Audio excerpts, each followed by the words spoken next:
So hello guys, આજે આપણે 17 અને 18 જાન્યુઆરી 2025ના કરંટ અફેર કવર કરશું. ટોટલ 16 ટોપિક કવર કરવાના છે, તો એક એક કરીને બધાની શરૂઆત કરીએ ફટાફટ. તો આપણે સૌપ્રથમ ટોપિક છે એન્ટિટી લિસ્ટ અથવા તો એન્ટિટી સૂચિ.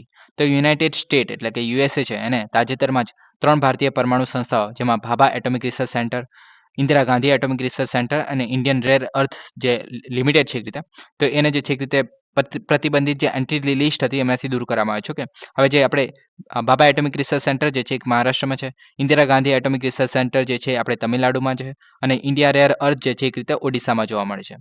હવે આપણે પહેલા વાત કરી લઈએ કે ભાઈ એન્ટિટી લિસ્ટમાં નાખવામાં જ કેમ આવેલી. યુનાઇટેડ સ્ટેટ અત્યારે આપણે 3 જે પરમાણુ સંસ્થા છે એને બહાર તો કાઢી લીધી છે, પણ પહેલા નાખવામાં જ કેમ આવેલી લિસ્ટમાં. ઓકે, પ્રતિબંધિત કેમ કરવામાં આવેલી એની વાત કરીએ. તો શરૂઆતથી શરૂ કરી કે ભાઈ આપણે 1948માં બધાને ખબર છે કે atomic energy commission of India છે એની સ્થાપના કરવામાં આવેલી.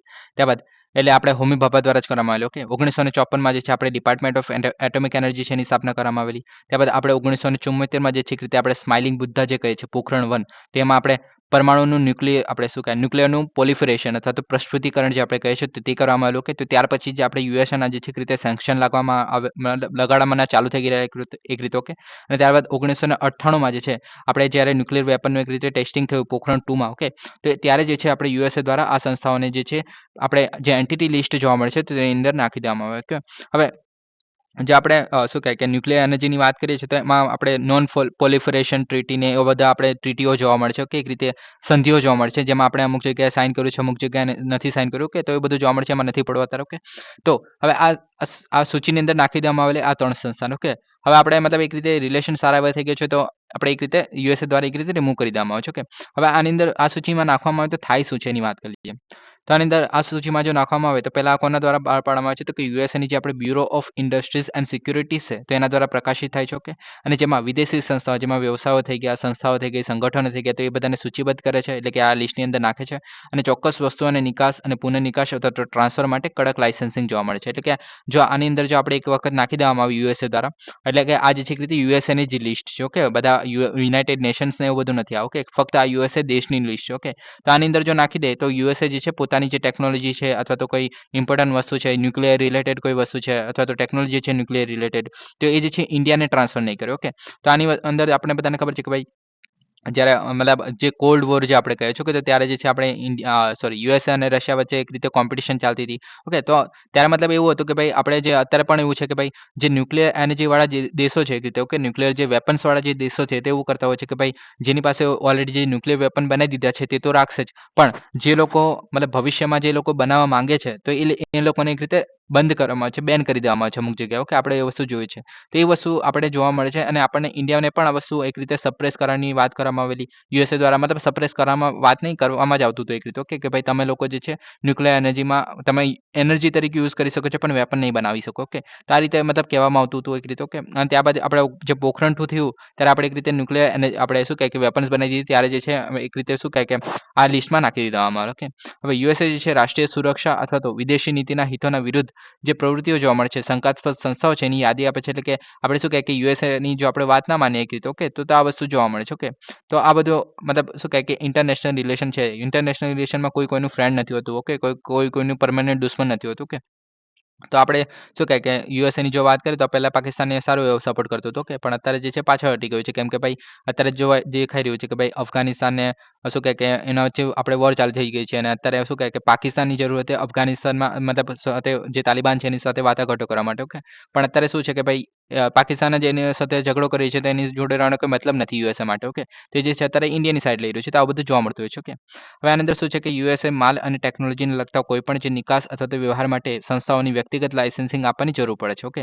તો આ વસ્તુ આપણે જોઈ લીધી. ઓકે, આગળ બીજું શું છે તો કે અદ્યતન ટેકનોલોજી અને ભાગીદારીની સુલભતાને જટિલ બનાવે છે. ઓકે, એટલે કે આપણે જો ટેકનોલોજી ટ્રાન્સફર કરવી હોય તો એવું બધું આપણે નહીં કરી શકીએ. ઓકે, વૈશ્વિક પુરવઠા શૃંખલામાં જે ભાગીદારીને મર્યાદિત કરે છે, ખાસ કરીને જે ઉચ્ચ ટેક ક્ષેત્રોમાં. ઓકે, તો એ મતલબ શોર્ટમાં એવું છે કે ભાઈ એ ટેકનોલોજી અથવા તો આપણે જો યુએસએની કોઈ મદદ માંગવી હોય આપણે ન્યુક્લિયર રિલેટેડ, તો આપણે ના માંગી શકીએ. તો એ વસ્તુને એક રીતે હવે હળવી આપણે એક રીતે ઢીલી કરી મતલબ યુએસએ દ્વારા એક રીતે હળવું કરી દેવામાં આવે છે. કે આ વસ્તુ જોવા મળે છે. ઓકે, તો આ થઈ ગયું. હવે નેક્સ્ટ ટોપિકની આપણે વાત કરીએ.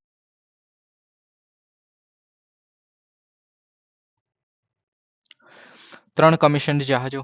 તો 3 ફ્રન્ટલાઇન નૌકાદળ પ્લેટફોર્મ INS નીલગિરી, INS સુરત અને INS વાક્ષીર જે છે, તો આપણે ત્રણની વાત કરેલી. વાક્ષીરની આપણે થોડા દિવસ પહેલા જ વાત કરેલી, ઓકે, કે ભાઈ એક રીતે સબમરીન છે. ઓકે, INS નીલગિરી જે છે એક રીતે ફ્રિગેટ છે અને INS સુરત જે છે એક રીતે ડિસ્ટ્રોયર છે. ઓકે, તો તેને જે છે ભારતીય નૌકાદળમાં સામેલ કરવામાં આવતા ભારતે તેને એક ઐતિહાસિક સીમાચિહ્નની ઉજવણી કરી છે. ઓકે, હવે આ ત્રણની જો આપણે વાત કરીએ કે કરીને, તો આ જે છે એક રીતે જો વિનાશક જહાજ છે. ઓકે, INS સુરત જે છે એક ફ્રિગેટ છે આપણે INS નીલગિરી, અને એક સબમરીન છે આપણે INS વાક્ષીર. ઓકે, વાક્ષીર વિશે આપણે થોડા દિવસ પહેલા જ વાત કરેલી.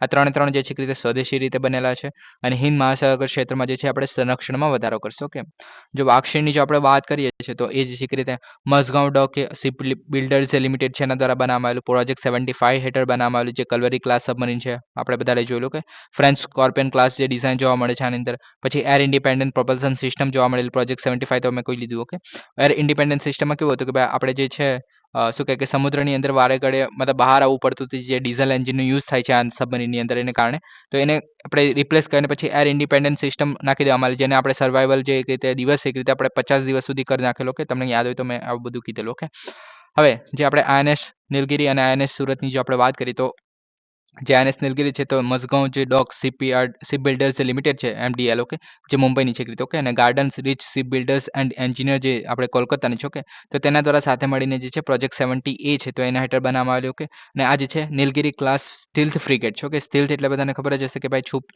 છુપીથી જો આપણે કંઈ કામ કરવું તેના માટે છે. ઓકે, બ્લુ વોટર ઓપરેશન્સ માટે મલ્ટી મિશન સ્ટીલ્થ ફ્રિગેટ છે. Supersonic surface two surface missile, medium range two surface two air missile થઈ ગઈ. અદ્યતન ક્લાસ અદ્યતન ક્લોઝ ઇન વેપન્સ એટલે કે નજીકથી જો આપણે સિસ્ટમ હુમલો કરવો હોય તો એના માટેની સિસ્ટમ. ઓકે, પ્રોજેક્ટ 70A હેઠળ જે 7મી ફ્રિગેટમાંથી પ્રથમ છે. Anti air, anti surface, anti submarine જે યુદ્ધમાં બહુમુખી ક્ષમતાની ખાતરી કરે છે. ઓકે, તો આ બધું આપણે જોવા મળે છે જે INS નીલગિરી છે એની અંદર. INS સુરતની જો આપણે વાત કરીએ તો મઝગાંવ ડોક જે શિપ બિલ્ડર્સ લિમિટેડ છે MDL એટલે કે મુંબઈ દ્વારા બનાવવામાં આવી છે. ઓકે, પ્રોજેક્ટ 15B છે વિશાખાપટ્ટનમ જે ક્લાસ સ્ટીલ્થ ગાઇડેડ મિસાઇલ છે જે ડિસ્ટ્રોયર છે. ઓકે, તેના એક રીતે બનાવવામાં આવી છે. ઓકે, પ્રોજેક્ટ 15B હેઠળ ભારતનું પ્રથમ AI સક્ષમ યુદ્ધ છે જહાજ છે. સપાટીથી હવામાં પ્રહાર કરતી મિસાઇલો જોવા મળે છે. જહાજ વિરોધી મિસાઇલો અને ટોર્પિડોઝથી સજ્જ છે. ઓકે, પ્રોજેક્ટ 15B નું ચોથું અને અંતિમ વિનાશક છે. ઓકે, અને ડિસ્ટ્રોયર છે એક રીતે. ઓકે, ભારતની આક્રમક અને રક્ષણાત્મક નૌકાદળની ક્ષમતામાં વધારો કર્યો છે. Okay, combined gas and gas propulsion system દ્વારા 30 નોટથી વધુ સ્પીડની ઝડપ છે. નેટવર્ક કેન્દ્રિત યુદ્ધ માટે રચાયેલું છે. ઓકે, તો આ વસ્તુ આની અંદર જોવા મળે છે. ઓકે, નેક્સ્ટ આપણે જે INS વાક્ષીર તો આપણે જોઈ લીધું છે કે મઝગાંવ ડોક શિપ બિલ્ડર લિમિટેડ છે. પ્રોજેક્ટ 75 છે, કલ્વરી ક્લાસની છે. ઓકે, ફ્રેન્ચ સ્કોર્પિયન ક્લાસની ડિઝાઇનથી બનેલી છે. વાયર ગાઇડેડ ટોર્પિડોઝ છે કે એન્ટી શિપ મિસાઇલ છે કે અદ્યતન સોનર સિસ્ટમ જોવા મળે છે. તો આપણે વાત કરી લીધી છે ઓલરેડી. ઓકે, આમાં એક વસ્તુ ફીચર એડ કરવામાં છે કે એર ઇન્ડિપેન્ડન્ટ પ્રોપલ્શન સિસ્ટમ જે છે. ઓકે, તો આ વસ્તુ ઇમ્પોર્ટન્ટ છે. ઓકે, તો આ થઈ ગયું. નેક્સ્ટ ટોપિકની આપણે જો વાત કરીએ PM વાની યોજના, તો telecom regulatory authority of India try જે છે અને PM વાની યોજના હેઠળ વાઈફાઈ સેવા પ્રદાતાઓ માટે રિટેલ બ્રોડબેન્ડ માટેના દર કરતાં બમણા દરે ઇન્ટરનેટ ટેરિફની મર્યાદા નક્કી કરવાની ભલામણ કરી છે. ઓકે, હવે PM વાનીની જો વાત કરીએ તો ડિસેમ્બર 2020ની શરૂઆત કરવામાં આવેલી જે ટેલિકોમ્યુનિકેશન વિભાગ છે એના દ્વારા. ઓકે, ખાસ કરીને જે ગ્રામીણ વિસ્તારમાં જાહેર વાઈફાઈ હોટસ્પોટ છે એને વિસ્તાર કરવાની એક રીતે ઉદ્દેશ્ય હતો. એટલે કે જે આપણે શહેરમાં જે ગરીબો અને જે ગ્રામીણ પરિવારો છે એક રીતે તો એ લોકોને ઓછા ખર્ચે ઇન્ટરનેટ કેવી રીતના પ્રોવાઈડ કરી શકાય, ઇન્ટરનેટ કેવી રીતના એ લોકોને એક્સેસ આપી શકાય તો એની વાત કરે છે.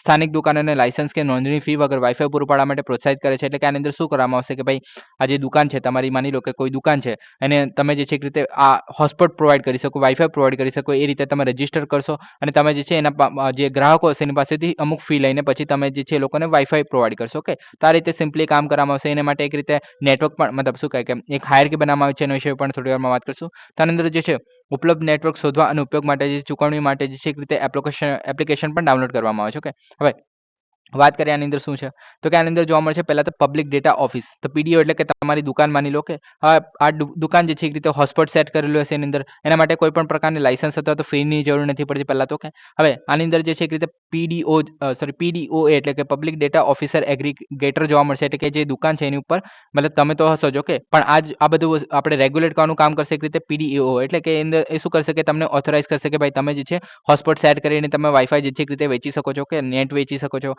એકાઉન્ટિંગ કરશો અને યુઝર ઇન્ટરફેસ જે છે તો એ બધાનું સંચાલન કરવા માટે જે છે પબ્લિક ડેટા ઓફિસ એગ્રીગેટર હશે. હવે આ બધાને આપણે શોધવું હોય, ધારો કે તમે દુકાન તો સેટ કરી દીધી પણ તમને શોધવાના કઈ રીતે? ઓકે, તો એ મતલબ તમે અલગ તમારા સિવાય બીજા બધા લોકો પણ હશે જે આવું કંઈ કરવા માંગતા હશે, તો એ લોકોને શોધવા માટે જે છે હોટસ્પોટ માટે એની સાથે જોડવા માટે જે છે એક રીતે એપ્સ આવેલી હશે અને આ એપની અંદર જે છે તમે પેમેન્ટ પણ કરી શકશો. તો આવું બધું જોવા મળશે. ઓકે, ત્યાર બાદ સેન્ટ્રલ રજિસ્ટ્રી હશે, તો આ બધું છે જે આપણે પબ્લિક ડેટા ઓફિસ થઈ ગયું, પછી પબ્લિક ડેટા ઓફિસ એગ્રીગેટર થઈ ગયા, એપ પ્રોવાઈડર થઈ ગયા, તો એ બધાને એક રીતે રજિસ્ટર કરવા અથવા તો રેકોર્ડ રાખવા માટે એક સેન્ટ્રલ રજિસ્ટ્રી જોવા મળશે. અને આ જે છે centre for the development of the telematics જે છે તેના દ્વારા આ બધું સંચાલિત જોવા મળશે. ઓકે, તો આ વસ્તુ આની અંદર જોવા મળશે. ઓકે, તો આ થઈ ગયું PM1. ઓકે, નેક્સ્ટ ટોપિકની આપણે વાત કરીએ.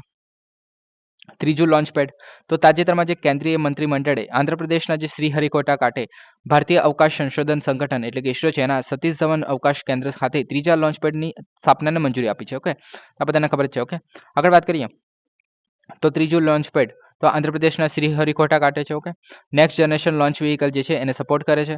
બીજા લોન્ચપેડ માટે બેકઅપ તરીકે કામ કરશે, એટલે કે જે આપણું બીજું ઓલરેડી જોવા મળે છે લોન્ચપેડ, તો એને એક રીતે બેકઅપ તરીકે કામ કરશે. જો ત્યાં મતલબ બીજું કંઈ આપણે લોન્ચ કરવું હોય તો એની જગ્યાએ આપણે અહીંયાથી કરી શકીએ છીએ. ભવિષ્યના જે ભારતીય માનવ અવકાશ ઉડ્ડયન છે એના મિશન માટે ક્ષમતામાં વધારો કરશે. સેમી ક્રોનોજેનિક જે સ્ટેજ છે એની સાથે જે નેક્સ્ટ જનરેશન લોન્ચ વ્હીકલ થઈ ગયું, પછી લોન્ચ વ્હીકલ માર્ક 3 થઈ ગયું, તે માટે જે છે યુનિવર્સલ અનુકરણશીલ ડિઝાઇનની સાથે જોવા મળે છે. ઈસરોના અનુભવનો ઉપયોગ કરીને ઉદ્યોગ ભાગીદારી જોવા મળશે આની અંદર. અને આનું લક્ષ્ય છે કે 48 મહિનાની અંદર એટલે કે 4 વર્ષની અંદર જે છે આ વસ્તુ તૈયાર થઈ જશે. ઓકે, આગળ વાત કરીએ આની અંદર તો કે કુલ આટલો ખર્ચો આવશે આની અંદર. લોન્ચપેડ અને સંલગ્ન સુવિધાનો સમાવેશ થાય છે. અવકાશ ઇકોસિસ્ટમને વેગ આપશે અને માનવ અવકાશ ઉડ્ડયન અને સંશોધન માટે જે પ્રક્ષેપણ આવર્તન છે એના માટે રાષ્ટ્રીય ક્ષમતામાં પણ વધારો કરશે. ઓકે, એટલે કે એક રીતે બધી સારું વિન વિન કન્ડિશન કહી શકાય. ઓકે, આગળના બે સ્ટેજની જો આપણે વાત કરીએ તો ફર્સ્ટ લોન્ચ પેડ જે છે એક રીતે PSLV જે થઈ ગયું આપણે પોલર સેટેલાઇટ લોન્ચ વ્હીકલ માટે રચાયેલું છે અને એ જે છે શોર્ટ સેટેલાઇટ લોન્ચ વ્હીકલને પણ સપોર્ટ કરે છે. ભારતના જે અવકાશ પરિવહન માટે પાયો છે એક રીતે પ્રારંભિક ઉપગ્રહ પ્રક્ષેપણની મુખ્ય ભૂમિકા એમાં ભજવેલી. ઓકે, ત્યારબાદ બીજું લોન્ચ પેડ જે છે એક રીતે GSLV એટલે કે જે જીઓસિન્ક્રોનસ જે સેટેલાઇટ લોન્ચ વ્હીકલ છે. ઓકે, અને LMV3 જે આપણે લોન્ચ વ્હીકલ માર્ક 3 છે એને સમર્પિત છે. ચંદ્રયાન 3 અને અન્ય મિશનને ટેકો આપે છે. ગગનયાન અને માનવ રેટેડ જે પ્રક્ષેપણ છે એની પણ તૈયારી આની અંદર જોવા મળે છે. ઓકે, તો આ થઈ ગયું આપણું Satish Dhawan space centre. Okay, જે આપણે આંધ્રપ્રદેશમાં આવેલું છે. ઓકે, તો આ થઈ ગયું. નેક્સ્ટ ટોપિકની આપણે વાત કરીએ હવે સિયાચિન ગ્લેશિયર. તો તાજેતરમાં ભારતની એક ખાનગી ટેલિકોમ કંપની દ્વારા સિયાચિન ગ્લેશિયરને 4G અને 5G સેવાથી સજ્જ કરવામાં આવ્યું છે. હવે સિયાચિન ગ્લેશિયરની જો વાત કરીએ તો એ જે છે કારાકોરમ પર્વતમાળામાં પીટબોર્ન ગ્લેશિયર છે તેની નજીક છે. તો તમે જોઈ શકો છો કે ગ્લેશિયર સિયાચિન ગ્લેશિયર જે છે અહીંયા કશે આવેલું છે. ઓકે, અહીંયા કશે છે.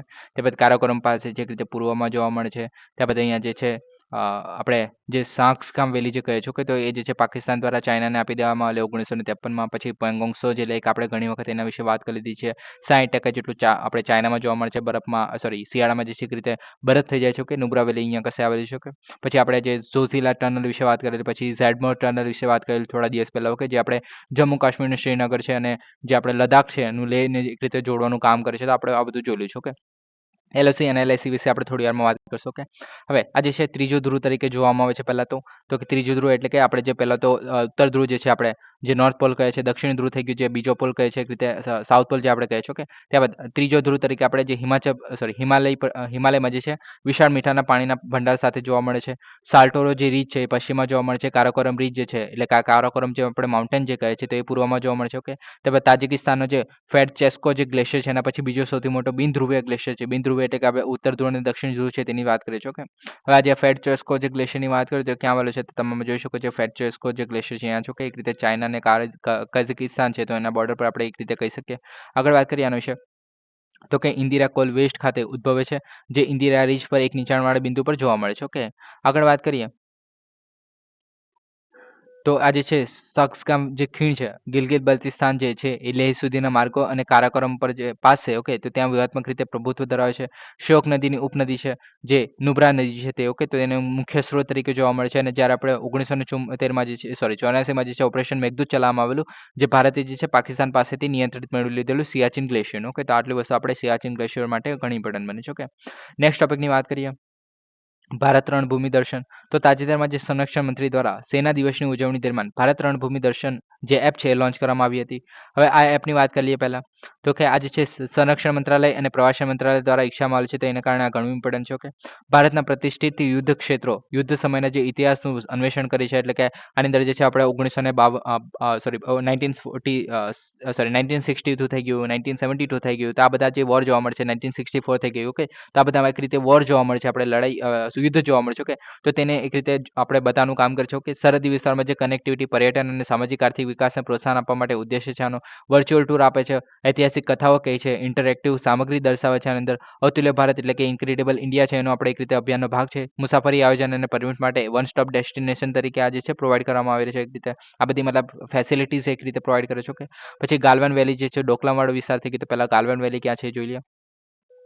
તમે જોઈ શકો છો કે ભાઈ આ જે છે આપણે સિયાચિન ગ્લેશિયર થઈ ગયું. ઓકે, તો આ થઈ ગયું આપણે ગાલવાન વેલી. ઓકે, એક રીતે ચાઇના આપણે એલએસી જે કહીએ છીએ. ઓકે, તો ત્યાં જોવા મળે છે. ત્યારબાદ બીજું શું છે, તો કે આ તો જોઈ લીધું આપણે સાસ્કામ વેલી અહીંયા જોઈ લીધી. ઓકે, બીજું અહીંયા કઈ છે જે ગિલગિલ બલ્તિસ્તાન જે આપણે એક રીતે પાકિસ્તાનનો ઓક્યુપાઈડ રિજન તરીકે આપણે જોઈએ છીએ. ઓકે, પછી આગળ વાત કરીએ આના વિશે. તો ચીન જે છે એ એલએસી અને એલઓસી વિશે આપણે થોડી વારમાં જોઈશું. કે પછી આ ડોકલામ ક્યાં આવેલું છે એના વિશે પણ જોઈ લઈએ. તો એ ક્યાં છે, તો ડોકલામ તમે જોઈ શકો છો આપણે ભૂતાન, ઇન્ડિયા અને ચાઇના વચ્ચે જે છે ત્રિજંક્શન જે છે એક રીતે વિસ્તાર જોવા મળે છે. ઓકે, ત્યારબાદ અહીંયા નાથુલા પાસે આવેલું છે એક રીતે. ઓકે, પછી આપણે સિલિગુરી જે કોરિડોર જે કહે છો કે અહીંયા તમે જોઈ શકો છો સિલિગુરી કોરિડોર. ઓકે, આ બધા ઘણા ઇમ્પોર્ટન્સ આપણે રિજન છે એક રીતે. ઓકે, હવે નોંધપાત્ર યુદ્ધ જેમ કે 1952 ચીન સાથેનું યુદ્ધ થઈ ગયું, 1959નું નાથુલા ખાતેનું યુદ્ધ થઈ ગયું, લોનાવાલા યુદ્ધ થઈ ગયું, 1971નું કે ભારત પાકિસ્તાનનું યુદ્ધ થઈ ગયું. તો આ બધું આપણને ખબર છે. ઓકે, દૂરના વિસ્તારમાં સૈનિકનો અનુભવને સમજી શકાય છે. પછી સ્થાનિક સત્તાવાળાઓ સાથે એટલે કે અધિકારીઓ થઈ ગયા તેમના સાથે ભારતીય સેનાનો સહયોગ જે છે એને સમર્થન આપે છે. આ બધા જે આપણે શું કહે કે એફ સેના દ્વારા. ઓકે, તો આ વસ્તુ જોવા મળે છે આની અંદર. ઓકે, હવે આગળ વાત કરીએ જે લાઇન ઓફ એકચ્યુઅલ કંટ્રોલની, તો સીમાંકન જે ભારત નિયંત્રિત અને પ્રદેશ અને ચીન નિયંત્રિત જે પ્રદેશ છે તેને લખવાનું કામ કરે છે. આપણને બધાને ખબર છે કે 3 વિસ્તાર જોવા મળે છે. 3 જગ્યાએ આપણે એક રીતે કનેક્ટેડ અને કોન્ફ્લિક્ટ જોવા મળે છે એક રીતે. ચાઇના જોડે તો આપણે જે પૂર્વીય વિસ્તાર થઈ ગયો તે આપણે જે પશ્ચિમી વિસ્તાર થઈ ગયો જે 1570 કિલોમીટર જેટલો લાંબો છે. પછી સેન્ટ્રલ સેક્ટર જે 545 જેટલો લાંબો છે. ઓકે, અને ઈસ્ટર્ન સેક્ટર જે પૂર્વીય વિસ્તાર છે તે 1325 કિલોમીટર જેટલો લાંબો છે. તો સૌથી વધારે પહેલા વેસ્ટર્ન આવે છે, પછી ઈસ્ટર્ન આવે છે અને પછી સેન્ટ્રલ આવે છે. ઓકે, તો આ વસ્તુ યાદ રાખવી. આગળ બીજું શું છે, તો અહીંયા આપણે અરુણાચલ પ્રદેશ થઈ ગયું અને સિક્કિમ થઈ ગયું. ઓકે, અહીંયા આપણે હિમાચલ પ્રદેશ અને ઉત્તરાખંડ થઈ ગયું અને લદ્દાખ જે છે અહીંયા આવેલું છે. ઓકે, તો આ વસ્તુ આપણે બોર્ડરમાં જોવા મળે છે. ઓકે, એલએસી જે છે આપણે ભારત જે છે એલએસીને 3488 કિલોમીટર જેટલો માને છે અને ચીન જે છે તેને 2000 કિલોમીટર જેટલું લાંબુ માને છે. કેમ તે માને છે તેના વિશે પણ જોઈ લઈએ. તો કે ભારત જે છે જોન્સન લાઇન એક રીતે સરહદ તરીકે માને છે. તો તમે જોઈ શકો છો જોન્સન લાઇન કઈ જગ્યાએ છે. તો આ તમે જોઈ શકો છો કે બ્લુ કલરની લાઇન જે છે એ એક રીતે જોન્સન લાઇન છે. ઓકે, તો એને કારણે આપણે 3000 કિલોમીટર જેવું કહે છે. પછી જે ચાઇના છે એ કહે છે કે ભાઈ મેકડોનલ્ડ લાઇન જે છે એક સાચી લાઇન છે. ઓકે, તો એ જે છે આ મેકડોનલ્ડ લાઇન જે છે એને કારણે 2000 કિલોમીટર જેટલું કહે છે. ઓકે, ત્યારબાદ જે આપણે જે ઇન્ડિયન લાઇન ઓફ પરસેપ્શન જોવા મળે છે. ઓકે, તો આ ગ્રીન કલરની લાઇન જે છે એક રીતે ઇન્ડિયન લાઇન ઓફ પરસેપ્શન છે અને ચાઇના જે છે કે ભાઈ અત્યારે જે છે આપણું સ્ટેન્ડ ઓફ જે છે અહીંયા છે. ઓકે, તો એને કારણે જે છે મતલબ આ વિસ્તાર પર આપણે એક રીતે બોર્ડર પ્રોપર નથી, એને કારણે જે છે ચાઇના જોડે આપણે મતલબ એ આપણે કોન્ફ્લિક્ટ જે છે મોસ્ટલી જોવા મળતા હોય છે. ઓકે, આપણે ઇન્ડિયા તો ઘણી વખત આપણે ચેન્જ કરવાની ટ્રાય કરી છે, આપણે શું કહે કે સ્ટેટસ કો કરવાની પણ ટ્રાય કરી છે, આપણે સંધિઓ પણ કરવાની ટ્રાય કરી છે, પણ ચાઇના જે છે એવું છે કે ભાઈ ઘણી વખત મતલબ આવું કર્યા કરે છે. ઓકે, પછી જે આપણે તમે જોઈ શકો છો ભાઈ કારાકોરમ પાસે છે અહીંયા આવેલું છે. ઓકે, સિયાચિન ગ્લેશિયર અહીંયા આવેલું છે. પછી દૌલત બેગ ઓલ્દી છે તો અહીંયા આવેલું છે. કે તો આ બધા ઘણા ઇમ્પોર્ટન્ટ છે. પછી આપણે અત્યારે જોયું કે ભાઈ શ્યોક રિવર છે તે અહીંયા જોવા મળે છે. તો આ બધું ઇમ્પોર્ટન્ટ છે. ઓકે, હવે ચીન જે છે મેકડોનલ્ડ લાઇનને માને છે જો 1899માં જે છે રીતે સાચી શરત તરીકે દાવો કરે છે. ઓકે, ત્યારબાદ જે પૂર્વીય ક્ષેત્ર અરુણાચલ પ્રદેશ અને સિક્કિમમાં છે, તો અરુણાચલ પ્રદેશ રાજ્ય પર જે છે એક રીતે તિબેતનો વિસ્તાર છે એ તરીકે એનો દાવો કરે છે આપણે ચાઇના જે છે તે.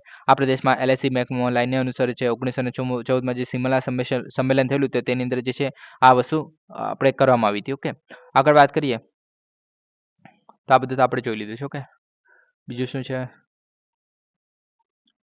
તો કે 1949માં જ્યારે સામ્યવાદી ચીન મતલબ સત્તા સંભાળેલ ત્યારે અસમાન ગણાવીને વિવિધ આંતરરાષ્ટ્રીય કરારમાંથી ખસી ગયેલો. કે ત્યારબાદ 1993માં આપણે એલએસી સાથે શાંતિ આપણે જાળવવાની ટ્રાય કરી છે. 1996માં આપણે એગ્રીમેન્ટ પણ કર્યા છે. કોન્ફિડન્સ બિલ્ડિંગ માટે પણ મેજર્સ લીધા છે. ત્યારબાદ 2013માં જે છે બોર્ડર ડિફેન્સ કોર્પોરેશન આપણે એગ્રીમેન્ટ પણ કર્યો છે, પણ ત્યારે છતાં પણ જે ચાઇના જે છે મોસ્ટલી આવું કરતું રહે છે. ઓકે, નેક્સ્ટ ટોપિકની આપણે વાત કરીએ તો એક રોકેટ 2 મિશન.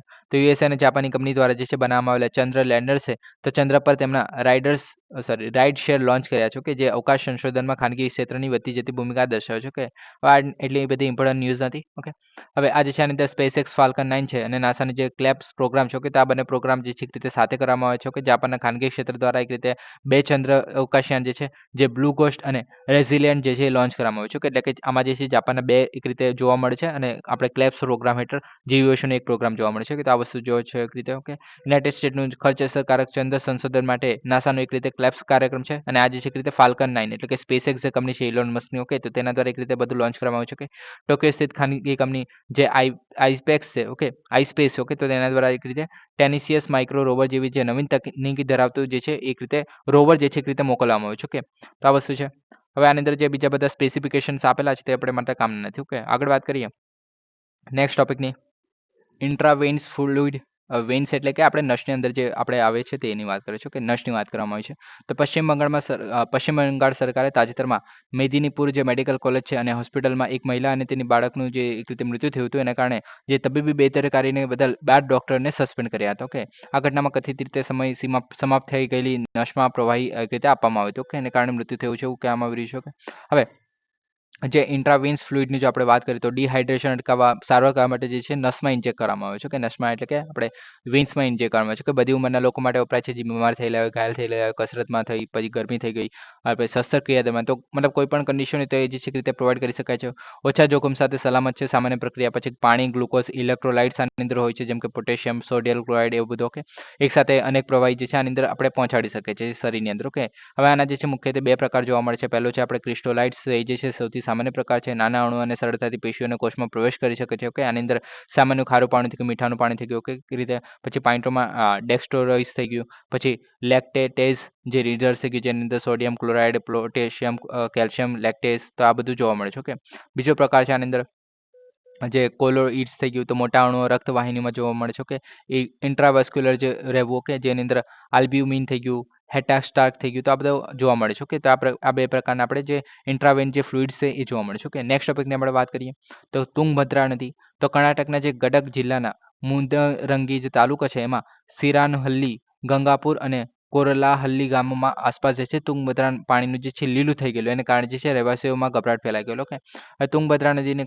વાત કરીએ તો એ ઘણી ઇમ્પોર્ટન્ટ નદી છે પહેલાં તો. ઓકે, તો આ જે છે કૃષ્ણા નદીની ઉપનદી છે પહેલાં તો. ઓકે, હવે આ જે છે રામાયણમાં પંપા તરીકે ઓળખાતી, પછી તુંગા અને ભદ્રા જે છે તે એના દ્વારા રચાયેલી છે. તો તમે જોઈ શકો છો આ તુંગા નદી છે, એક રીતે એના ભદ્રા નદી છે, તો એ બંને સાથે મળીને આગળ જઈને તુંગભદ્રા નદી બનાવે છે. અને આગળ જઈને જે તુંગભદ્રા નદી જે છે એ સંગમલેશ્વર ખાતે જે છે કૃષ્ણા નદીમાં વહી જાય છે, એટલે ભેગી થઈ જાય છે. ઓકે, કર્ણાટકમાંથી પસાર થાય છે. કર્ણાટક આંધ્રપ્રદેશમાં સીમા બનાવે છે અને ત્યારબાદ આંધ્રપ્રદેશમાં જે છે વહીને પછી જે શું કહે કે બે ઓફ બંગાળમાં જે છે વહી જાય છે. ઓકે, તુંગભદ્રા નદીની જો તમે જોઈ શકો છો ભાઈ, કે તુંગભદ્રા નદી છે. ઓકે, આ તુંગ છે, પછી આ ભદ્રા નદી છે, તો એ બંને સાથે મળીને પછી આગળ જશે, જેની અંદર આપણે વર્ધા નદી જે છે રીતે જોડાય છે. ત્યારબાદ આપણે વેદાવતી જે નદી આગળ આવે છે. ઓકે, ને એ બધી ભેગી થઈને આગળ જઈને પછી તુંગભદ્રામાં એક રીતે પરિણમે છે. ઓકે, અને ત્યારબાદ જે છે એક રીતે કૃષ્ણા નદી જે છે તો અહીંયા ગાડી એક રીતે જોઈન થઈ જાય છે. અને ત્યારબાદ જે કૃષ્ણા નદી જે છે કે આંધ્રપ્રદેશમાં મતલબ બે ઓફ બંગાળમાં જે વહી જાય છે. ઓકે, તો આટલો એનો કિલોમીટર જોવા મળે છે. દક્ષિણ પશ્ચિમ ચોમાસાથી પ્રભાવિત થાય છે. ઓકે, વર્ધા નદીને હંગારી અથવા તો વેદથી નદી જે છે તે જોવા મળે છે. ઓકે, ત્યારબાદ તુંગા જે અનિકટ બંધ, ભદ્રબંધ, હેમવતી બંધ, તુંગભદ્રા બંધ, તો આ બધા એના પર જોવા મળે છે. હમ્પી વિજયનગર સામ્રાજ્યની ભૂતપૂર્વ રાજધાની તેના કિનારા પર આવેલી હતી એવું માનવામાં આવે છે. ઓકે, તો આ બધું થઈ ગયું. ઓકે, હવે નેક્સ્ટ ટોપિકની આપણે વાત કરીએ તો હન્ટિંગ્ટન રોગ. તો નવા સંશોધનમાં જે હન્ટિંગ્ટન રોગ જે છે એના વિકાસમાં આનુવંશિક પરિવર્તનના વિલંબથી અસરોને ખુલાસો કર્યો છે. ઓકે, હવે નેક્સ્ટ વાત કરીએ આના વિશે શું છે એક્ઝેક્ટલી. તો આ જે છે એક રીતે આનુવંશિક વારસાગત મગજની સ્થિતિ છે કે જે કોષોને કાર્ય ગુમાવે છે, એને કારણે મૃત્યુ થાય છે. આની અંદર માતા પિતામાંથી જો કોઈ પણ એકને જે છે આપણે હન્ટિંગ્ટન રોગ હોય કે તો એને જે છે એક રીતે વારસામાં જે બાળક હશે તેને વારસામાં 50% થવાની એની શક્યતા રહે છે. ઓકે, હલનચલન અને યાદશક્તિ પર એ અસર કરે છે. ઓકે, એચટીટી જનીનમાં જે છે પરિવર્તન થાય છે. એચટીટી જન એટલે કે ડીએનએમાં એક રીતે જોવા મળે છે એચટીટી, તો એમાં જે છે એક રીતે ચેન્જીસ જોવા મળે છે, એને કારણે વસ્તુ જોવા મળતી હોય છે. ઓકે, અસામાન્ય જે હન્ટિંગ્ટન જે પ્રોટીન છે એને ચેતાકોષોને નુકસાન પહોંચાડે છે, તો એને કારણે જોવા મળે છે. તો આ જે છે બેન્ઝન ગ્લેન્ગ્લિયા જે હલનચલન પર નિયંત્રણ કરે છે, અને કોર્ટેક્સ જે આપણા ફ્રન્ટલ કોર્ટેક્સ ને બધું જોવા મળે છે તે જે છે એક રીતે વિચાર અને યાદશક્તિને પણ અસર કરતું હોય છે. ઓકે, હવે તેમાં જોઈ શકો છો કે ભાઈ ક્રોમોઝોમ 4 છે તો એ જે છે હન્ટિંગ્ટન જીન જે છે એ મ્યુટેટ કરી નાખે છે, તો એને કારણે જે હન્ટિંગ્ટન પ્રોટીન છે એ મ્યુટેટ થઈ જાય છે. હવે આપણે ડીએનએની જ્યારે વાત કરીએ છીએ તો ડીએનએ જે છે એક રીતે શું કહે કે બધી ઇન્ફોર્મેશન રાખવાનું કામ કરતું હોય છે, અને આગળ જઈને પછી આપણે જે શું કહે કે ટ્રાન્સલેશન અને ટ્રાન્સક્રિપ્શન પ્રક્રિયા થઈ ગયા પછી જે માઇક્રો આરએનએ થઈ ગયા, તો એક રીતે કંટ્રોલ કરવાનું ને બધું કામ કરે છે. મેસેન્જર આરએનએ જે છે આ બધું ઇન્ફોર્મેશન લઈને પછી રાઇબોઝોમ્સને આપે છે, અને એ બધું જે છે એક રીતે આપણે પ્રોટીન બનાવવાનું કામ કરતું હોય છે. આ બધું આપણે ઘણી વખત ડિસ્કસ કરી લીધું છે ઓલરેડી. ઓકે, તો એ જે છે ત્યાર પછી આપણે ન્યુરોન જે ડિજનરેશન થાય છે, એટલે કે જે આપણે ન્યુરન્સ બનતા હોય છે તેને એક રીતે અસર કરતા હોય છે, એને કારણે આ બધું જોવા મળે છે. ઓકે, એટલે કે યાદશક્તિને આ બધામાં અસર જોવા મળે છે. રીતે આગળ વાત કરીએ એના વિશે, તો કે 1 લાખ લોકો માટે જે છે 3 થી 7 લોકોને અસર કરે છે. કે યુરોપિયન વંશના લોકોને મોસ્ટલી અસર કરે છે. પછી કોરિયા, જેમાં અનિયંત્રિત હલનચલન જોવા મળે છે, સામાન્ય મુદ્રા જોવા મળે છે, વર્તન, લાગણી, વિચારસરણીમાં સમસ્યાઓ જોવા મળે છે, ધ્રુજારી, આંખોની અસામાન્ય હલનચલન, તો એ બધું જોવા મળે છે. સમય જતાં જે છે લક્ષણો વધુ ખરાબ થઈ જાય છે. લક્ષણોની શરૂઆત છે 15 થી 20 વર્ષે થાય છે. ઓકે, કોઈ ઇલાજ નથી આનો, પરંતુ દવા દ્વારા લક્ષણને એક રીતે સંચાલિત કરી શકાય છે, ઓછા કરી શકાય છે. ઓકે, દવાની વાત કરીએ તો આ 3 દવાની અંદર જોવા મળે છે. ઓકે, તો આ થઈ ગયું આપણું. નેક્સ્ટ ટોપિકની આપણે વાત કરીએ તો કે પેન્ચ ટાઈગર રિઝર્વ. તો જંગલ બુકનું મોગલીની ભૂમિ તરીકે જે છે પ્રખ્યાત પેન્ચ ટાઈગર રિઝર્વમાં જે છે રિઝોર્ટ સાથે સંકળાયેલી જે બેનામી વ્યવહાર છે અને તાજેતરમાં આવકવેરા વિભાગ દ્વારા પર્દાફાશ કરવામાં આવ્યો હતો. ઓકે, હવે જો પેન્ચ ટાઈગર રિઝર્વની જો આપણે વાત કરીએ તો મહારાષ્ટ્રમાં આવેલું છે અને મધ્યપ્રદેશ સાથે પણ એક રીતે શેર કરે છે. ઓકે, તો મધ્યપ્રદેશ અને મહારાષ્ટ્ર એક રીતે બંને આપણે એક રીતે શું કહે કે જોવા મળે છે. કે બીજા બધા ઘણા ઇમ્પોર્ટન્ટ છે, જેમ કે આપણે કાના ટાઈગર રિઝર્વ થઈ ગયું, કે બાંધવગઢ ટાઈગર રિઝર્વ થઈ ગયું, સંજય ઘસીદાસ ટાઈગર રિઝર્વ થઈ ગયું, પછી આપણે પન્ના ટાઈગર રિઝર્વ જે આપણે કહીએ છીએ, રતાપાની ટાઈગર રિઝર્વ થઈ ગયું, સતપુરા ટાઈગર રિઝર્વ થઈ ગયું, તો આ બધા ઘણા ઇમ્પોર્ટન્ટ છે મધ્યપ્રદેશના. ઓકે, ત્યારબાદ તોડોબા ટાઈગર રિઝર્વ જે છે આપણે શું કહે કે મહારાષ્ટ્રમાં આવેલું છે. પછી માલઘાટ જે ટાઈગર રિઝર્વ છે આપણે અહીંયા મહારાષ્ટ્રમાં જ આવેલું છે પણ. ઓકે, તો આ ઘણા બધા ઇમ્પોર્ટન્ટ છે. ઓકે, હવે મધ્યપ્રદેશમાં આવેલું છે અને મહારાષ્ટ્ર એટલે કે બંનેના બોર્ડર પર આવેલી છે રીતે. ઓકે, તમે જોઈ શકો છો આ પેન્ચ ટાઈગર રિઝર્વ અહીંયા છે. ઓકે, હવે પેન્ચ નદી જે છે અનામતમાંથી ઉત્તર તરફથી જાય છે, ઉત્તરથી દક્ષિણ તરફ હોય છે. Okay, Indira Priyadarshini Pench national park, Pench Mowgli અભયારણ્ય, બફર ઝોન, તો આ બધું આની અંદર જોવા મળે છે અલગ અલગ. ઓકે, ત્યાર બીજું શું છે તો કે આ જે છે રૂડયાર્ડ કિપલિંગ ધ જંગલ બુક જે છે, તો એ મતલબ જંગલ બુક જે છે આમના દ્વારા લખવામાં આવે છે, તો એમનાથી પ્રેરિત છે. એમનું નામ એવું કહેવામાં આવે છે, મતલબ આપણે પેન્ચ ટાઈગર રિઝર્વ છે તો એના મતલબ શું કહે કે પેન્ચ ટાઈગર રિઝર્વ છે એનાથી આ જે બુક જે છે પ્રેરિત છે એવું માનવામાં આવે છે. ઓકે, નાની ટેકરીઓ અને ઢાળવાળા ઢોરાવ સાથે જે અનડ્યુલિંગ લેન્ડસ્કેપ ને બધું જોવા મળે છે. બધું યાદ રાખવાની જરૂર નથી. કે શુષ્ક પાનખર જંગલ છે, બિન વનસ્પતિ જેવા જંગલો જોવા મળે છે, તો મતલબ અલગ અલગ પ્રજાતિઓને બધું જોવા મળે છે. ઓકે, પ્રાણીઓની વાત કરીએ તો ઘણા ઇમ્પોર્ટન્ટ પ્રાણી, જેમાં આપણે વાઘ જે છે સૌથી ઇમ્પોર્ટન્ટ છે, ત્યારબાદ ચિત્તો, જંગલી કૂતરો અને વરુ એ બધું છે. ઓકે, અને ગોર જે ભારતીય બાયસન જે કહે છે, જે આપણે મોસ્ટલી જે નદી હોય તેનાથી ઓલમોસ્ટ એની આસપાસ જ રહેતા હોય છે. કે જે આપણે મતલબ પાણી ભરાઈ રહેતું હોય તો મતલબ જે શું કહે કે દલદલવાળો જે વિસ્તાર આપણે કહી શકીએ એક રીતે. ઓકે, તો તેવા વિસ્તારમાં મોસ્ટલી જોવા મળતા હોય છે. ઓકે, પક્ષીઓમાં જે છે આપણે મલબર પાઇડ હોર્નબિલ થઈ ગયું, ભારતીય પિટ્ટા થઈ ગયું, ગ્રે હેન્ડ ફિશિંગ ઈગલ થઈ ગયું, તો આ બધા ઘણા ઇમ્પોર્ટન્ટ પક્ષીઓ છે. ઓકે, નેક્સ્ટ ટોપિકની આપણે વાત કરીએ તો કાર્બો વર્ડે, કેપ વર્ડે અથવા તો વિશ્વ બેંકના નવા અહેવાલમાં અંદાજ છે કે જે પશ્ચિમ આફ્રિકાના દરિયાકાંઠે સ્થિત એક નાનો દ્વીપ સમૂહ જે કાર્બો વર્ડે છે, તેના આબોહવા અને વિકાસના પડકારોનો સામનો કરવા માટે 2024 થી 2030 દરમિયાન છે $842 મિલિયન એક રીતે રોકાણ કરવાની જરૂર છે. ઓકે, હવે પહેલા તો ક્યાં આવેલું છે કાર્બો વર્ડે, તો તમે આમાં જોઈ શકો છો જે કેપ વર્ડે તો અહીંયા છે. ઓકે, એક રીતે હવે આ જે છે કે રીતે આપણે અહીંયા જે ઘણી વખત જીબ્રાલ્ટરની સામુદ્ર ધુની, પછી ભૂમધ્ય સમુદ્ર થઈ ગયો, પછી આપણે અહીંયા જે આપણે શું કહે યાર સુએઝ કેનાલ, હા સુએઝ કેનાલ જે છે અહીંયા આવેલું છે. ઓકે, ત્યારબાદ આપણે રેડ સી ને બધું તો આપણને બધાને ખબર છે. ઓકે, અરેબિયન સી થઈ ગયું તો આ બધાને ખબર છે. ઓકે, લેક વિક્ટોરિયા ઘણું ઇમ્પોર્ટન્ટ છે. ઓકે, ત્યારબાદ હવે આની અંદર શું છે એની વાત કરીએ. સોરી, તો સેનેગલ નજીક છે એક રીતે એટલાન્ટિક મહાસાગરમાં જોવા મળે છે. સેનેગલ હવે રહેવા ગયું, સેનેગલ જે છે એક રીતે અહીંયા જે આ દેશ જોવા મળે છે એની બાજુમાં છે કે આ સેનેગલ વિસ્તાર છે એક રીતે. ઓકે, સેનેગલ દેશ છે. ઓકે, જ્વાળામુખી ટાપુઓ ધરાવતી આફ્રિકન દેશો કે ટાપુ બાર્લાવેન્ટો ને બધાના નામ છે. ઓકે, મધ્યમથી સ્થિર તાપમાન અત્યંત શુષ્ક જોવા મળે છે. પછી પૂર્વમાં જૂના સપાટ ટાપુઓ જોવા મળે છે, પશ્ચિમમાં નવા પર્વતીય ટાપુ જોવા મળે છે. મોટા ભાગે વિશ્વ યુરોપિયન અને આફ્રિકન વંશને એક રીતે વસ્તી જોવા મળે છે. રાજધાનીની પ્રિયા છે તો અહીંયા તમે જોઈ શકો છો પેરિયાઓ કે એક રીતે. પછી પોર્ટુગીઝ કેપ વર્ડિયા ક્રિયોલ જે છે એ નામની ભાષા બોલાય છે અહીંયા. ઓકે, તો આ વસ્તુ થઈ ગઈ.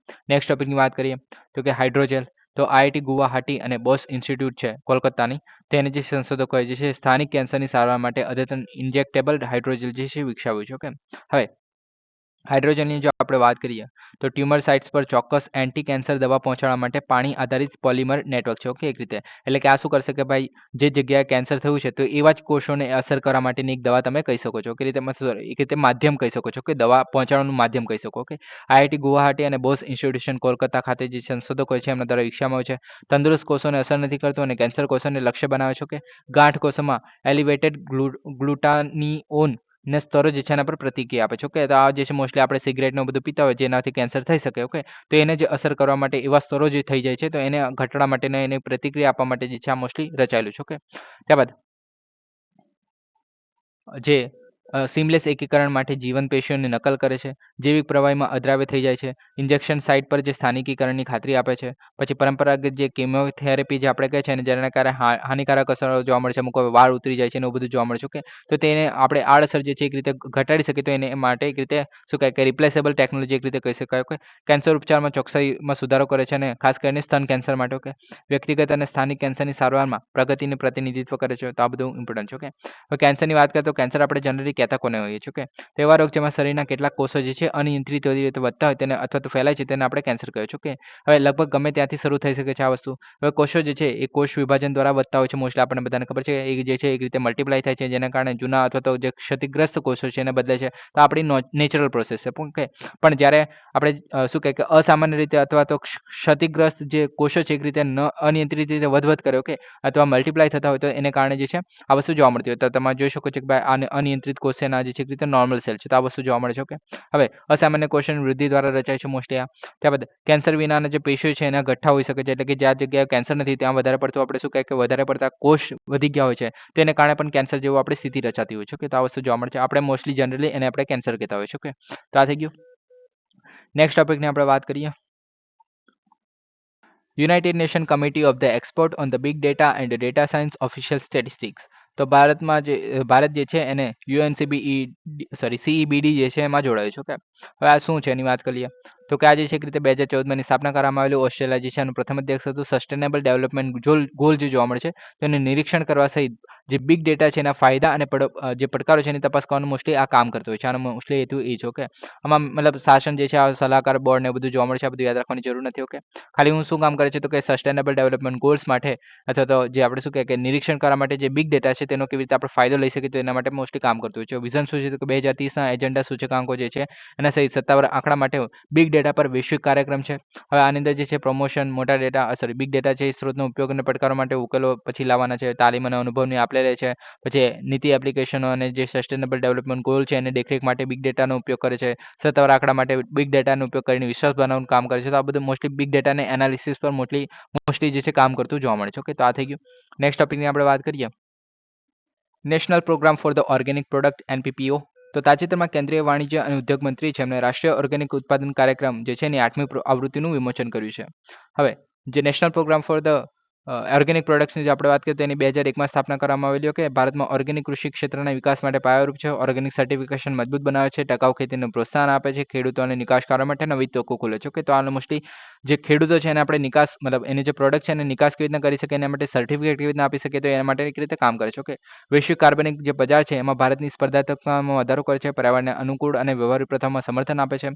કૃષિ અને પ્રક્રિયાને કરેલી જે ખાદ્ય ઉત્પાદન જે નિકાસ વિકાસ સટ્ટામંડળ એટલે કે અપેડા જે છે જેને આપણે એગ્રીકલ્ચર એન્ડ જે process food products export development authority કહે છે. ઓકે, તેના દ્વારા જે છે વાણિજ્ય અને ઉદ્યોગ મંત્રાલય હેઠળ આવે છે. તો આના દ્વારા જે છે અમલીકરણ થતું હોય છે આ વસ્તુનું. ઓકે, હવે અને આ જે 8મી આવૃત્તિ જે છે એનું હાઇલાઇટ શું મતલબ એની અંદર શું કહેવામાં આવ્યું છે. ઓકે, તો કાર્બનિક ઉત્પાદન જૂથો માટે એક રીતે સરળ પ્રમાણપત્ર અને કાયદેસર રીતે માન્યતા પ્રાપ્ત થઈ ગઈ છે. હવે પછી જે આ પોર્ટલ જોવા મળે છે જેમાં દ્રશ્યતા અને કામગીરીની સરળતા પૂરી પાડે છે. પછી ઓર્ગેનિક ઉત્પાદનનું પ્રદર્શન કરે છે. ખેડૂતો અને નિકાસકારો માટે વૈશ્વિક ખરીદારો સાથે જોડવાનું કામ કરે છે. તાલીમ અને ઇવેન્ટની માહિતી પ્રદાન કરે છે. તો આ બધું કામ કરવામાં આવશે જે આ પોર્ટલ જોવા મળે છે તેની અંદર. ઓકે, પછી જે ટ્રેસનેટ જે 2.0 જોવા મળે છે જે અપગ્રેડેડ ઓનલાઈન ટ્રેસેબિલિટી સિસ્ટમ છે જેમાં જે આપેડા થઈ ગયું તે પોર્ટલ પણ જે છે કૃષિ અને પ્રોસેસ ફૂડ જે હિસ્સેદાર છે એના માટે ઉન્નત વપરાશકર્તાનો અનુભવ જોવા મળે છે. પછી એગ્રી એક્સચેન્જ પોર્ટલ છે જે વપરાશકર્તાને મૈત્રીપૂર્ણ ડેટા વિશ્લેષણ અને કૃષિ નિકાસના અહેવાલો તો આ બધું પહોંચાડવાનું કામ કરે છે આની સાથે. ઓકે, તો આ વસ્તુ થઈ ગઈ.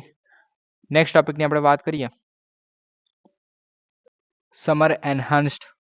Surface enhanced Raman spectroscopy SERS. તો તાજેતરમાં જે સંશોધકોએ એક કાર્યક્ષમ નેનો ઉત્પ્રેરક વિકસાવ્યું છે જેનો ઉપયોગ પર્યાવરણ ઉપચાર, નેનોસ્કેલ ઇલેક્ટ્રોનિક્સ અને સપાટી ઉન્નત રમન સ્પેક્ટ્રોસ્કોપી છે એમાં થઈ શકે છે. ઓકે, હવે આ વસ્તુ જે ત્યાં પહેલાં રમન સ્પેક્ટ્રોસ્કોપી શું છે એના વિશે વાત કરીએ તો તમને વધારે ખબર પડશે.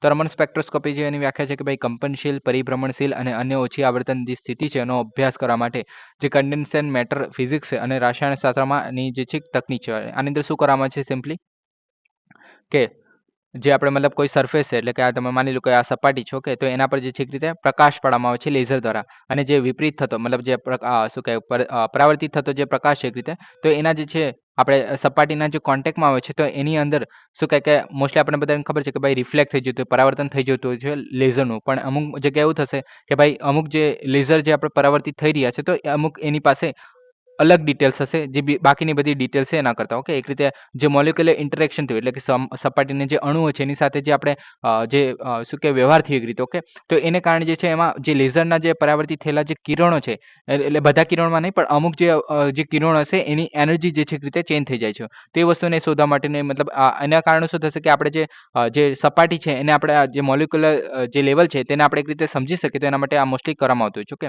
હવે આની અંદર જે છે મિકેનિઝમ એવું છે કે ભાઈ મોનોક્રોમેટિક પ્રકાશ એટલે કે લેઝર છે એને એ જે છે રીતે અસ્થિતિસ્થાપક સ્કેટરિંગ એટલે કે આપણે શું કહે કે પ્રકાશનું જે પરાવર્તન થાય છે તો એ રીતે અસ્થિતિસ્થાપક હોય છે. ઓકે, તો એને જે છે આપણે રામન સ્કેટરિંગ કહેવામાં આવે છે અને આના પર આધાર રાખે છે અને એને કારણે આપણે શું કહે કે મટીરિયલની જે અલગ અલગ પ્રોપર્ટીઝ છે એ કેવી છે એ વસ્તુ વિશે આપણે જાણી શકીએ છીએ. ઓકે, અને આ જે છે આપણે 1928માં ભારતીય ભૌતિક શાસ્ત્રી CV રમન છે એમના દ્વારા એક રીતે શોધ કરવામાં આવી છે. ઓકે, હવે જે આપણે સરફેસ એન્હાન્સ્ડ રમન સ્પેક્ટ્રોસ્કોપીની વાત કરીએ તો આ જે છે સપાટી સંવેદનશીલ તકનીક છે જે ખરપચડી ધાતુઓની સપાટીઓ જેમ કે સોનું અથવા તો ચાંદી થઈ ગયા એના પર શોષાયેલા જે અણુઓ છે એના દ્વારા રમન સ્કેટરિંગને વધારે છે. એટલે કે આની અંદર જે છે સેમ વસ્તુ જોવા મળશે જે આપણે રમન સ્પેક્ટ્રમમાં જોવા મળે છે, સોરી રમન સ્પેક્ટ્રોસ્કોપીમાં જોવા મળે છે, પણ એક રીતે એનહાન્સ હોય એક રીતે વધારે ઉત્તેજિત રહી ગઈ. ઓકે, ઉન્નત રમણ સ્કેટરિંગના સિગ્નલો પૂરા પાડે છે, સામાન્ય રમણ સ્પેક્ટ્રોસ્કોપી જેવી જ માહિતી પરંતુ મજબૂત સિગ્નલો સાથે. ઓકે, રસાયણ પદાર્થ અને જીવ વિજ્ઞાનમાં જે છે વપરાય છે. તો આ વસ્તુ થઈ ગઈ. ઓકે, તો આ થઈ ગયું.